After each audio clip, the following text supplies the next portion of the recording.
Welcome to this week's vlog. I'm recording it from the farm office today. There's a bitterly cold northeasterly wind outside. We've had frequent April showers, many of which have contained hail.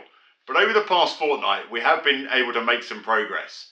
And while it's a month later than ideal, the spring barley and spring oats is now finally in the ground, and we've just got the maize outstanding.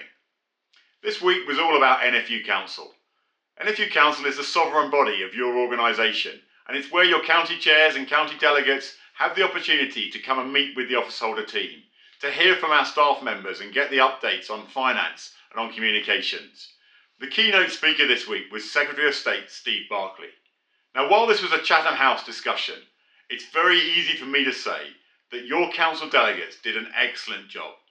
They communicated just how exceptional the circumstances of the weather over the last 6 to 9 months have been, and the personal impact, the human impact that this has caused within your farm businesses.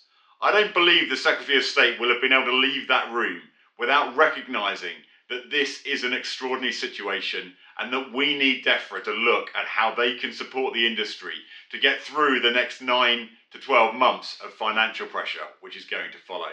So it was great that he was able to attend. It was a brilliant opportunity for members to engage with him, and we will continue the conversations with DEFRA and the Secretary of State to look at the policies that we need to be put in place to give you the support that you require. You're now going to hear from the board chairs that you didn't get introduced to last week. Hello, I'm Martin Emmett. I'm a grower of ornamental plants on the south coast near Arundel, and I've just been re-elected to chair the NFU's Horticulture and Potatoes Board. My main priority will be to continue to promote our 10-point growth strategy, but one of the themes that's of particular interest at the moment is around the SEDEX SMETA audits and the impact that's going to have on the cost of our seasonal labour. Hi, my name's Jamie Burrows. I'm the newly elected Crops Board Chairman for the NFU. I farm 1,000 hectares in Hertfordshire in a joint venture with my neighbour, and 100 hectares in Norfolk, which at the time seemed like a good idea. I'm really proud to be elected to represent your views as members for the crop sector. Look forward to working with as many of you as we can, representing your views, and hopefully see some of you at cereals in June.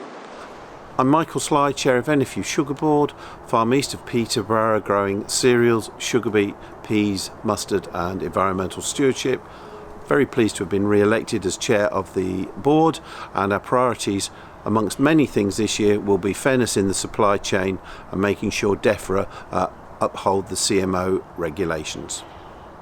When your Livestock Board Chair, David Barton, finished his address to Council, he gave a very positive ending, all about how proud he is to represent the industry and what a fantastic sustainable product that's in demand from the consumer you, our members, produce in beef and lamb.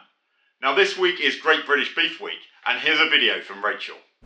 It's Great British Beef Week, and I'm delighted that the NFU is once again supporting AHDB and Ladies in Beef in the 14th year of this campaign. It's even better to see more and more members getting involved, including these girls here, and let's not forget the retailers that are supporting British beef on their shelves. I had the opportunity this week to give evidence to the House of Lords Climate Change Committee, all about methane. Now this is a really hot topic for our members and obviously ruminant livestock. We need to make sure that the metrics used properly represent the warming contribution and the impact on climate change. The science really matters. It's also about the science of carbon sequestration and making sure that we understand the role of ruminant livestock in trying to build that carbon sequestration within our soils. There's still a lot of unknowns, but it was a great opportunity to give evidence to the Climate Change Committee around the policies that we need to put in place. We want DEFRA to undertake a baselining exercise so that all members have the opportunity to take place in a carbon calculator. We need the standardisation of carbon calculators so they give the same metrics out the other side. And while it's absolutely essential that the science is right, it's also really important for all of us to look at how we can drive efficiency and productivity within our businesses, which makes us more climate resilient and gives us a great story to tell to promote the products we're producing. Now, I know many of you want an update on the Farm Recovery Fund because you believe you should be able to access the funding. We're still working with DEFRA and ministers to try and widen the scope and the geographic coverage of the Farm Recovery Fund so that more members are eligible.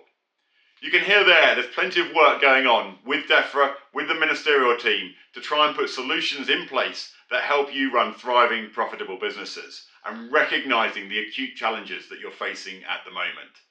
Thank you very much for listening. I look forward to speaking to you next week.